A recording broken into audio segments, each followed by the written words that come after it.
আজ একটি নতুন পনিরের রেসিপি নিয়ে চলে আসলাম। এইভাবে পনির অনেকেই বানান, তো আমি যেভাবে বানাই সেটাই আপনাদের সাথে শেয়ার করছি। মানে পনির বানাতে নারিকেল, কালো শস্য, সাদা শস্য, পোস্ত লাগবে, আর কিছু কাঁচা লঙ্কা, আর ঘন দই, আর অল্প চিনি, আর নারিকেল। আর লাগবে কলা পাতা।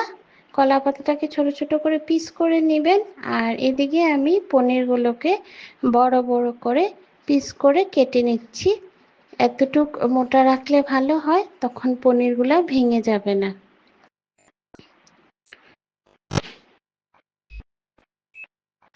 এইভাবে পনিরটা খুব টেস্টি হয় খেতে, একবার ট্রাই করে দেখতে পারেন। এখন একটা ফ্রাইং প্যানে কলা পাতাগুলোকে অল্প সেঁকে নিচ্ছি। যেহেতু এটা পনির পাতুরি হবে, তো কলা পাতাটা নরম হওয়ার জন্য কলা পাতাটাকে অল্প সেঁকে নিচ্ছি, যেন মুড়তে সুবিধা হয়। আর এখানে সুতো নিয়ে নিচ্ছি। আর যে মশলাগুলো আমি নিয়েছিলাম মিক্সির জারে ভালো করে পেস্ট করে নিলাম। পেস্ট করে একটা ফ্ল্যাট পাত্রে ঢেলে নেবেন, কেন কি মাখতে সুবিধা হবে। সেটাতে নুন চিনি দিয়ে দিবেন, আর অল্প দই, দেখালাম যে স্বাদ অনুসারে দই দিয়ে দিবেন। তারপর সেটাতে ভালো করে মেখে সেটাতে মোটামুটি ভালো অল্প সর্ষের তেল দিয়ে ভালো করে মিলিয়ে নেবেন সেই পেস্টটাতে।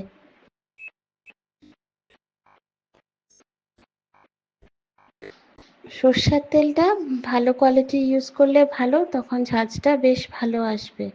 তারপর পনিরগুলোকে সেইটাতে ভালো করে মেখে নেবেন। এখানে হলুদের প্রয়োজন নেই, যেহেতু পাতুরি হোয়াইট হোয়াইট হলেই খুব ভালো লাগে, সাদা সাদা ভাবে দেখতে খুব ভালো লাগে। আর যদি আপনারা সাদা পছন্দ না করেন, তাহলে অল্প হলুদ দিয়ে দিতে পারেন। আমি এখন কলা পাতায় পনিরগুলো দিয়ে দিলাম, আর সাথে অল্প গ্রেভিটা দিয়ে দিলাম, মশলাটা, আর একটা কাঁচা লঙ্কা দিয়ে এইবার কলা পাতাটাকে মুড়ে নিব এইভাবে,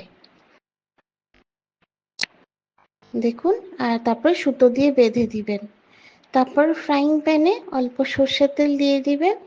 গরম হয়ে গেলে, ফ্রাইং প্যানটা গরম হয়ে তেলটা গরম হয়ে যাবে, তখন সেটার মধ্যে এই কলা পাতা মোড়ানো পনিরটা দিয়ে দিবেন। আর আঁচটা কমিয়ে দিবেন, 2 মিনিট এক পাশ ভেজে নেবেন। তারপর আরেক পাশ উল্টিয়ে সেটাকেও 2 মিনিট ভেজে নেবেন ঢাকা দিয়ে।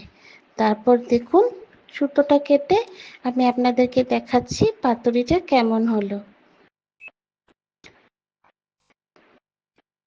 এই যে দেখুন পাতুরিটা, খুবই টেস্টি, খুবই ইয়াম্মি হয়েছে। ট্রাই করে দেখতে পারেন ঘরে।